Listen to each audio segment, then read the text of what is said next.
folks, this is Scott, son of a Hillbilly here, and I'm going to do a review podcast of the Garmin Echo 100 depth finder. Basically, it won't be in the field. I'm just going to do an unboxing is what I'm going to do, and we're going to talk about it on the podcast. And I don't think I can run it through its cycles per se. I don't have a power source for it right now, but I can at least show you the different things and tell you all the different features that it has. It looks like a pretty good depth finder. I plan on using that on my kayak that I'll be getting. I'm looking at a kayak. I'm looking at a Lifetime Sport Fisher kayak, 10 feet long, 36 inches wide, 14 inches deep. Holds 500 pounds, so that'll hold me just fine. So let's go ahead and I'm going to try to record the podcast with this at the same time I'm doing this video recording. So let's see what I can do here. We'll hit record on this thing. And again, and now I'm recording. Hi folks, and welcome to Fishing with Son of a Hillbilly. This is your host Scott Jackson, and we have episode 6. Today's episode is going to be a short one. We're going to be doing a gear review. I'm reviewing my new Echo 100 by Garmin, and what the Echo 100 is a small black and white fish finder, and this fish finder looked like a really nice one. It's going to be the perfect size to fit on the kayak that I'll be getting. I'm looking at getting a Lifetime Sport Fisher kayak, and this will mount up in the front. The Sport Fisher will hold 3 people, or at least it's for sitting 3 people. But right now, all I can say is I don't have it, but at least I've got the Garmin that I can use in the meantime. I'm broadcasting this via both video and audio podcast, and you folks listening over the audio will not get the benefit of seeing the actual product as I unbox it here, but the ones that are on the video podcast will. And we're going to wave here to all the people at the video podcast. And again, this is Scott, son of Hillbilly here, and let's get started. So I've got the Garmin Echo 100. This particular model I got very, very inexpensive. And you know how I always talk about saving money on your fishing gear. There's nothing wrong with that. Nothing wrong with buying quality merchandise. And this piece is a quality merchandise, but there's no reason that you can't get that merchandise at a really, really good price. I mean, well, what can you say? When you do enough hunting, and I do a lot of hunting on the internet for things, that's how I come up with it. This was actually purchased off of eBay, and I believe I paid, what was it, $60 for it, something like that. Wasn't terribly expensive, so I can't complain with that one bit. It's a really fine quality piece of equipment. So let's go ahead and open the box up. It's just a simple black and white box, and of course it just says Echo 100. This one is a refurbed model. I don't mind refurbed. That means used. I buy tons of used equipment, so what can I say? So the first thing I see here is a pink bubble wrap. Oh, and it's the head unit is what it is. Now this head unit, for you people in on the video, this head unit looks like it's about, I'd say 6 by about 10, something like that. And it looks like the depth would be about 4 inches, and that's including the mount. The base unit itself is probably about 1.5 inches or 2 inches deep. Has just a series of buttons on the front. We have a power button that will turn it on and off. We have a menu button. We have a scroll button to scroll you through the menus, and an enter button. I've actually cheated a little bit and hooked this up to my car battery on my car just to see what it looked like. Ran it through demo mode. It does a really nice job. It gives the graphics on it's really nice for, if you're fishing in a kayak or you're fishing a small boat, you want to make a portable unit out of this, that would be a nice thing to do. They say it has 2 watts of power and will go down to 600 feet. It is not a side scan type of a unit. It's a direct down below you unit, and it will give you fish. So it'll either show you the nice fish arcs, or it will show you, and the way I like to do it is I put it in the graphic mode so it shows little bitty fishes swimming. So you have a choice of either one. I know it sounds silly. I'll probably run it in both modes just to see exactly what it does, but for right now I'm going to be running it in my fish mode so I can see the little fish on it. What got me excited about that little fish mode was when I was fishing with my brother in a few podcast episodes back. You'll remember that I went to the Wisconsin backwater, or the Mississippi backwaters on the border of Wisconsin and Minnesota with my brother. And he had his nice Lund 17-foot semi-V bottom Pro Series boat. And boy, that boat really did scream. And he had the depth finder on it. I don't remember for the life of me what it was, but it was definitely a black and white depth finder like this one. And I believe it was a Lowrance. And it had it to where it would show fish instead of arches. And either one will be fine, because the arch is probably a fish when you're looking at it. And this, or you can make it into a fish. And what is nice about that when you put it in type of fish mode as well as the arch mode is the size of the graphics. So when you have a small fish, it's going to show a small fish graphic. When you have a larger fish, it's going to show a larger fish graphic. The resolution on the bottom is really nice too. When you're hitting the darker parts, you'll be able to tell whether you're hitting rocks, if you're hitting soft things, hitting weeds or whatever. It's going to show up on this particular depth finder. So I think this is going to be a really great addition to my fishing arsenal. I used to use depth finders years and years ago when I had myself one of those little two-man pontoon boats. They're still popular. And I wouldn't mind having one of those myself, but I think the kayak's going to be a little more versatile for me. That little two-man, simply because with the kayak you can row it. The two-man one's really hard to row. You ever try rowing a 4x8 sheet of plywood that's 14 inches thick? That's what it's like rowing a two-man boat, especially if you're sitting up on an elevated seat. They're extremely stable. I've actually stood up on the sides of my two-man pontoon boat I used to have and fish with it, but you have to have a motor of some kind, and I would use a little electric trolling motor, and I would fish the strip pits in Canton, Illinois with it. Fabulous, fabulous device for doing that, and I caught tons and tons of fish from that, but I never had a depth finder on it. If I'd had a depth finder, well, I take that back, like this. I didn't have a depth finder like this. I did have one of those old style depth finders that the little thing would spin around and light up and show you just how deep it is. It would give you little flickers, so if you're going overfish, you could kind of interpret that. That thing worked great. It was a nice little portable depth finder. They're still out there, and if you got one of those, hey, you're already a step ahead with that.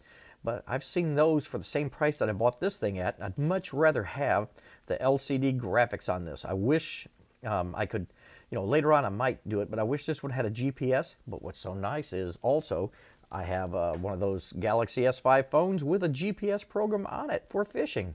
And I can put my fishing points right on it, and it'll take me right to that location just the same. So if I'm hitting a good hot spot and I find it with the Echo, and I'll have my phone to where I can switch the points as I'm fishing on the lake that I'm on, so I'll be able to record everything. And then I can get a pattern going for spring, fall, and summer with fishing, and I think that's going to be a fantastic way to make lots of records. And I want to show you guys that once I get all this set up. I'm going to shoot some videos from the boat itself, and we'll get and I'll put it on the podcast, give you all this information so that you will understand even better. I'm sure there's other people who have done the same thing, but I plan on doing it for you just the same. All right, so let's get back to the unboxing. What else is in this crazy thing? Okay, I've got, besides a bunch of packing, I have the manual, the Echo, and the manuals for the Echo and the Echo 150. And there, if you look on my video, if you folks ever go to the YouTube channel, Son of a Hillbilly, and I will have this up there, and it shows a picture of the Echo in graphic mode, and it's showing the arches. So the fish arches are a very viable way of finding what your fish are that's in belief there. Okay, then I've got myself a little power cable in here. Oh, all right, what else have I got here? Oh, I got the base mount. Okay, now the base mount looks pretty nice. I'll pull this out, and let's see how this thing attaches. Okay, looks like, oh, that's a simple thing. It lifts up. Let's see if I can attach it to the, I'll lift that up. No, might be handy to read the instructions, but I'm a guy. I don't like reading instructions. It's, those are not fun at all. And that looks like that locks it in. Well, definitely don't want to break this thing. So, That doesn't go in quite to fit in there. Does that push in? Does that expand out? I don't know. I guess it might be a smart thing to look at the instructions before I pull on this thing and break it. Okay, so there's the mount. And then I've got the transducer. Transducer and cable. So we have both of those. The transducer, and here is a transducer mount. And I've got two different types of mounts that come with this. I've got the mount that you can actually mount onto a trolling motor, but I plan on putting a trolling motor on my kayak. I plan on using paddles. So what I'm going to do with this is I'm going to, I have two different types of mounts. I can mount it on the hull, or I can mount it to a piece of PVC pipe that I'm going to have extending over. I've also ordered for this particular unit the suction cup model of transducer holder, and I'm going to try that first just to see how it sets up. And I want to make it, I'll put myself a little guard to protect it, so if I'm hitting through any stumps or tree branches or getting close to rocks or anything like that, I won't damage my transducer. That's an important part. I'd hate to have to buy another transducer, but if I am stupid and destroy it, then I will go ahead and buy a new one. But this is a nice little transducer. I do have some scuttle holes on the kayak itself, and I might be able to mount this up into that area. But again, if I'm going and pulling it along the gravel, or pulling it out of my truck, or pulling it across anything, I don't want it to hit this transducer and damage it. I'd rather have something that I can take off of the kayak and actually use in a variety of different boats, so I don't have to stick with just this one boat or my kayak. So if I'm renting a boat, I can do that, or I can use it on my kayak. And if I'm visiting with my brother, we can run the depth finder in the front of his boat, and I can mount this into the back of the boat. So it comes with a mounting package for attaching to a trolling motor or to the hull. So that's pretty good. So I'm not sure how long the cable is. It should say, it tells me, do not remove this label on here. Okay, is that under penalty of law or what? Probably not, and I don't care, because I am a wild and crazy guy, and I would definitely do that. So let's go ahead and take a look at the manual and see what it says here about mounting that on that mount. And it comes in French, it looks like, and it comes in English. And I'll just do a quick thing because I don't want to hold you guys up on the podcast as I'm looking through here for the mount. Introduction. Okay, but that's not what I want. Configure, set the beeper. This is just basically telling me all the settings. It's not telling me how to mount the darn thing. They have another book in here. Maybe this other book. Oh, here we go. Echo installation. Yay! All right. And that's talking about assembling the transducer.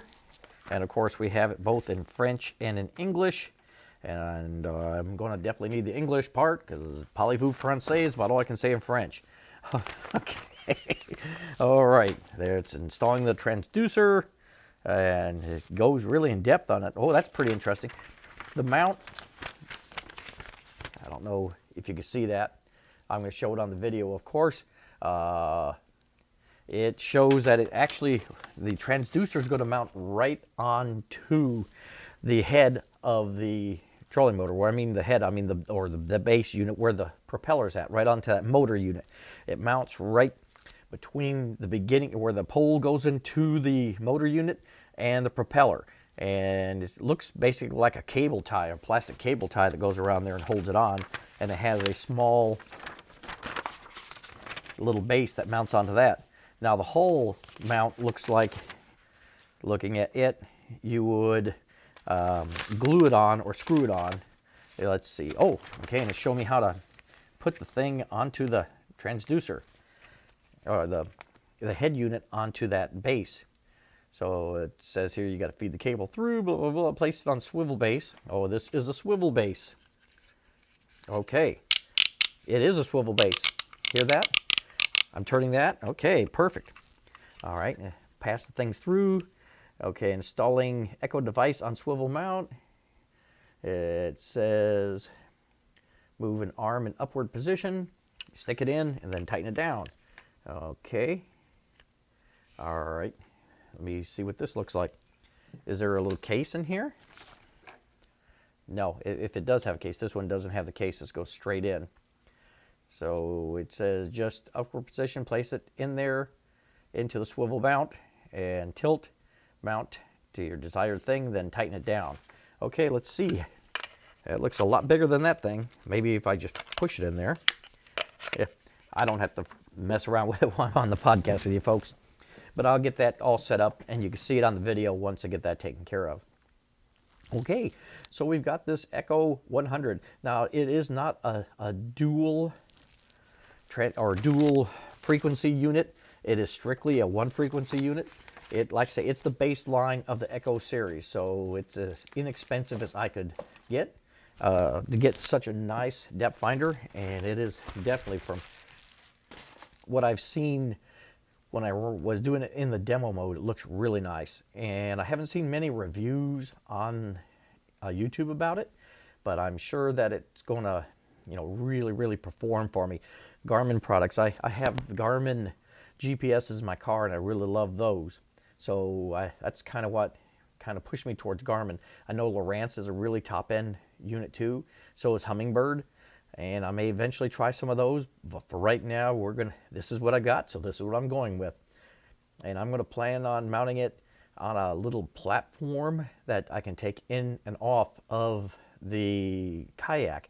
The kayak itself has some scuttle holes up in the front, and I'm going to put like a T type of a thing to go into those, or take some PVC pipe, shove them in, and not a T exactly, but more probably a U shape with a little leg sticking to the front, and then I'll get myself a cutting board or some other thing like that, a hard piece of plastic, and I will attach that to the top of it so that I can mount this right onto that. So I'll have a mount for the Echo 100, and then I'll also have a mount to put my phone up there if I want, and a place where I can set bait, a place where I can set drinks. Well, I probably won't put drinks, but something up there as I'm fishing along. So I'll have a little workstation area. I'll have this, and we'll be out there fishing away. I'm also going to place maybe a small ruler on there to measure smaller fish. Possibly. There's all kinds of possibilities I can do. But for the gear review today, we're talking again about the Echo 100. It's a 200-watt unit, goes to 600 feet of depth, has a really great screen. It looks like it's about a 4 by 3 inch screen on it. It gives good resolution. It is a black and white unit. It comes with swivel mount, comes with a transducer that will be able to mount to either your trolling motor and your hull. And there are, of course, suction cup mounts for the transducers out there available. I'm not sure how long the cables are, but I'm sure you could always put extensions if you need to. Shouldn't have to. I mean, this unit is designed to go into smaller boats like my kayak or your little John boat or something else. And of course, you can mount it in larger boats too if you want. But so it's not going to have super, super long cables, but it'll have enough. I mean, how big is a boat? Come on, guys. All right. So that's my review of the Garmin Echo 100. I hope you enjoyed that. I hope you see the video on YouTube. I'm showing everyone here on the video again.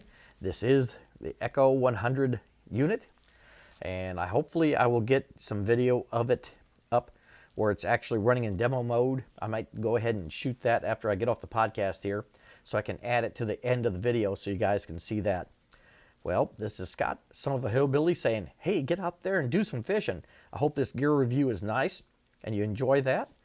And again, catch some fish, give me a call. Let me know if you are doing well out there, and any thoughts, ideas of future podcasts and things you'd like to learn about. I'd be happy to do that.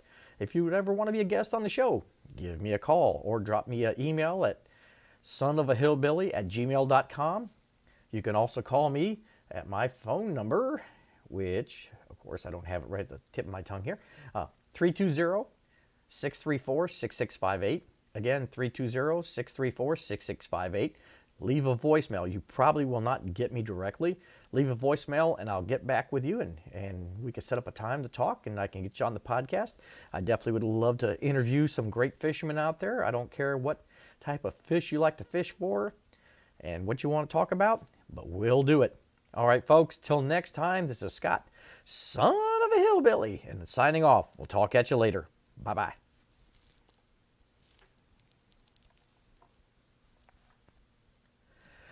Okay, folks, so you see that that was my podcast, and basically this is my incredible podcast setup that I have. So I'm going to go a little more in depth here about my podcast setup. Of course, I'm running dual monitors here with my nice microphone, and I have a mixer board over here, which I don't know if you can see in the video. I'm using a tube amp preamp to try to get a nice quality sound on this. Why am I talking to the microphone? I'm recording through the camcorder right now. I'm not recording through this mic. And I'm running into a limiter here. This one is, what do you call it, a gate limiter. I'm running that. So I've got a fairly good setup. Everything for the podcast is always recorded off of the computer. I don't like recording audio or video straight into a computer. You could always have a headache, and you don't want that, okay? So I'll record my audio straight into my Tascam DR60, and with this particular video, I'm recording off my little lavalier mic to you folks right now, so you can get a much sharper sound as it's coming out. Okay, let me see if I can get up and take some pictures. I'll hook this up to the car battery, and you can see just what the demo mode looks like. Of course, I'm not hooked up in a lake. It's not going to really be showing fish. We're just going to be showing you what it looks like in demo mode. This is doing it on the cuff, that's for sure, and on the fly. Well, first off, before I get out to hook this up to the car, I've got it to work on the mount here. Excellent.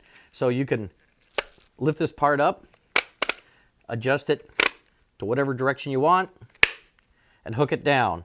And underneath here will be is the swivel mount. So when it's mounted, or whatever I have it mounted on, it'll work perfectly. Excellent. Just took a little fidgeting to get it in there, but now it's locked in and you can see what it looks like. Well, let's get out and hook it up to some power. Well, folks, Scott, son of a hillbilly here, and I have hooked up the Garmin Echo 100 to my car battery for right now so that we can get some video on it here so you can see how it works. All right, so you see here, I've got the screen, and it's showing all the different little fish arcs at the top. Let's see if I can zoom in a little closer and see if it'll come in strong enough for you to see or not. I'm not sure if you're actually able to pick that up. Looks like it in the camera, but you'll see it's showing a lot of different little arcs, fish arcs, and other stuff going on. You have your menu, so if I was to press the menu, you'll see we have a range, gain, zoom, pause, and setup. So I'm going to go into setup, and I want to pick units, I believe. And depth in feet, shows depth in feet and so forth. So I'm done with that. I want to keep everything in feet. And this thing also shows temperature of the water. I forgot to mention that in my thing, but it shows temperature of the water. So it shows 24 feet, 72 degrees, and so forth. So we'll say we're done with that. So I'm going to go back to menu, and let's see, in setup, system. All right. Now we have language, contrast, auto power on, system information. So if I hit system information, it talks about that. What I'm trying to find out, oh, it's probably under alarms. Let's see, we'll go setup. Let's see what sonar does. Ah, fish ID, that's what I'm looking for. So I'm going to turn fish ID on. So let's see, I want it with what it'll do is it shows either just the fish and depth, and several other pieces of information along with each fish. So I'm going to pick that one. We'll hit enter, I'll hit done. Now it should switch it over in this mode to where you can see the fish that I was talking about. So if you look up here, you'll see the fish in different sizes. It's also going to show it's an auto depth, so it's going to zoom in and out on depth depending on how deep it is, of course. You look down here, that looks like some weeds or something as we're going up this embankment. And you'll see here there's large fish. There's a bunch of things. These are probably weeds or something sunken underneath. And then we have fish up here, large fish, smaller fish. And it should be showing me the depth. But since this is demo mode, it's not going to be doing that. It's in simulation. So it's just going to show the fish, whatever was programmed in. If they were larger arcs, it's going to show them as larger fish. If they're smaller fish, so forth. You'll see now this is trying to tell me it's around 28 feet because we're going up this embankment here to 25 feet. And of course it adjusted for the depth. And you'll see the unevenness on the bank here in this area. And there's some more fish up in these areas. So it looks like it's going to be a really nice depth finder. I'm just really looking forward to getting it out there and trying it. Down here in this area, looks like I have a bit of a light. Let's see if I hit menu, setup, see if there's anything about, let's see what we have under alarms. I've got beeper on, shallow off. So if we're going shallow, you can set for whatever depth you want shallow. I got fish alarm. Let's see what that does. I'll turn that on. Probably going to annoy me to death. So we'll listen and see if it tells me in the simulation mode. Oh, I heard some beeps. Aha.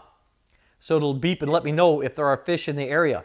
That's a nice feature too, if you want. With my hearing, you know, I probably will never hear it when I'm outside with the wind blowing and stuff. That's going to be a non-thing to me. And this thing doesn't have headphones or anything. As you see, it's running through the same simulation over and over again. So that's what we have. So let me back out here and you can see, oops, wrong direction. All right, you can see where I've got the enter button, I've got the menu and the scroll, and this is the power. So I turn the power off, and we turn the power on. It takes me right straight in the demo mode because there's no transducer. So we're in simulation here again. So we'll just see what, you know, you can see what it's doing. You can see it's a nice little depth finder. Gives you nice graphics. Once I turned it off, turn it back on, it looks like it lost all the settings, but that's fine. It only takes a moment or two to put it in whatever settings I want for what situation. You'll see all the fish arcs. You can see the underground, the weeds or the bush or whatever tree that might be underneath there. And it looks like we have a line through there that could be anything. I mean, it could be, I don't know how to read this thing 100% yet because I've never used one before. But I've seen different videos and I've seen how people are doing it, so you guys can get an idea. Okay, well that's enough now to show you the simulation. I'm going to get it packed back up and ready for when I get the kayak, and we will show you a lot more. Thanks for watching the video, and I hope you learned a bit. This is Scott, the son of a hillbilly, and I'm signing off for now. Have a great day, folks.